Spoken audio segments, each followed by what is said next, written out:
Hey, SHALAM WA QAM YASHARAHLA. Today we're going to read 1 Maccabees Chapter 13. This is 1 Maccabees Chapter 13. Now when Simon heard that Tryphon had gathered together a great host to invade the land of Judea and destroy it, and saw that the people was in great trembling and fear, he went up to Jerusalem and gathered the people together, and gave them exhortation, saying, Ye yourselves know what great things I and my brethren and my father's house have done for the laws and the sanctuary, the battles also and troubles which we have seen, by reason whereof all my brethren are slain for Israel's sake, and I am left alone. Now therefore be it far from me that I should spare mine own life in any time of trouble, for I am no better than my brethren. Doubtless I will avenge my nation and the sanctuary and our wives and our children, for all the heathen are gathered to destroy us of very malice.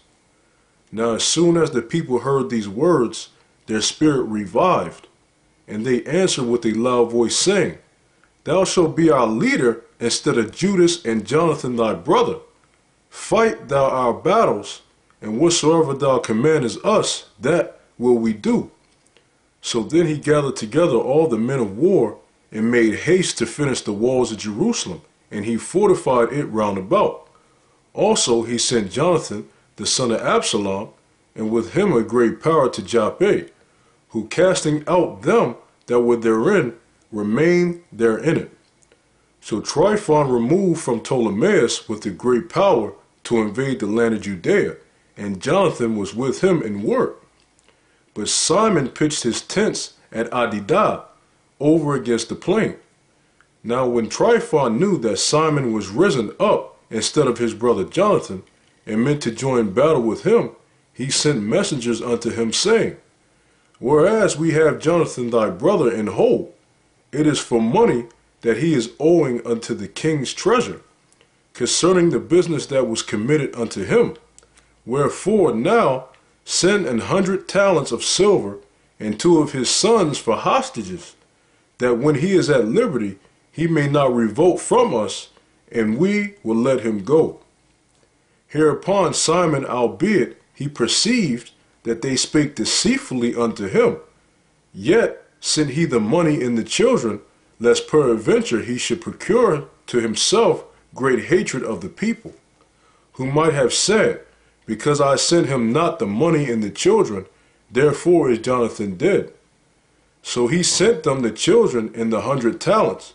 Howbeit Tryphon dissembled, neither would he let Jonathan go. And after this came Tryphon to invade the land and destroy it, going round about by the way that leadeth unto Adorah. But Simon and his host marched against him in every place, wheresoever he went. Now they that were in the tower sent messengers unto Tryphon, to the end that he should hasten his coming unto them by the wilderness, and send them victuals. Wherefore Tryphon made ready all his horsemen to come that night, but there fell a very great snow, by reason whereof he came not. So he departed and came into the country of Galiad. And when he came near to Bethshamah, he slew Jonathan, who was buried there. Afterward Tryphon returned and went into his own land.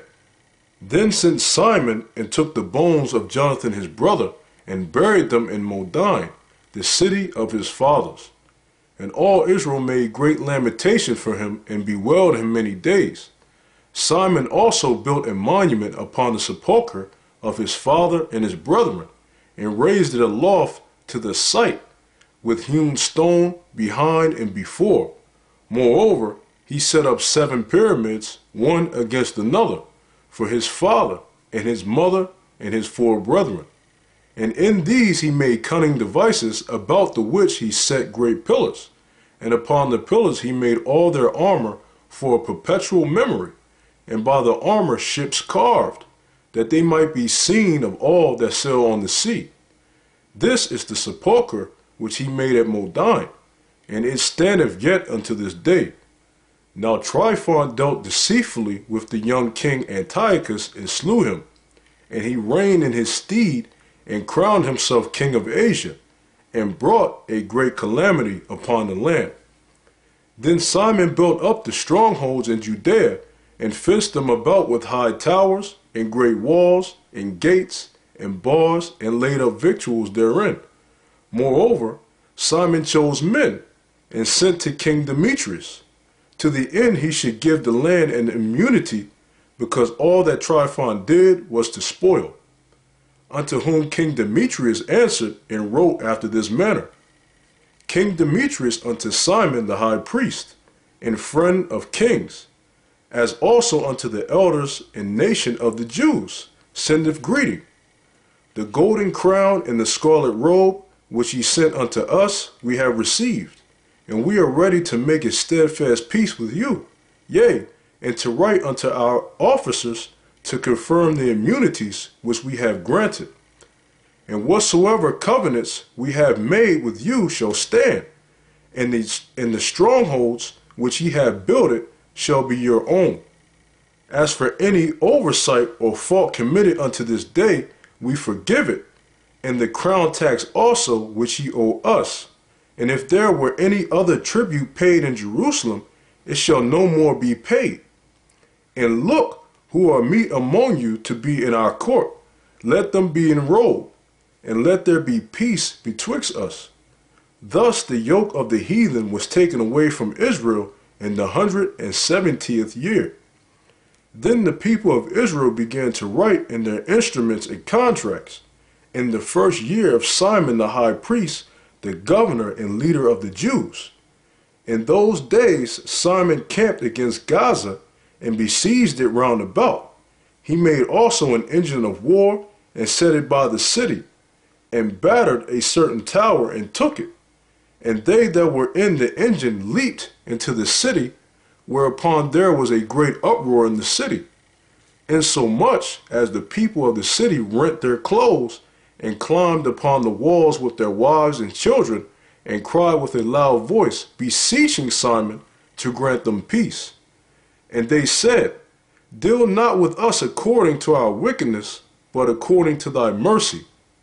So Simon was appeased toward them, and fought no more against them, but put them out of the city, and cleansed the houses wherein the idols were, and so entered into it with songs and thanksgiving.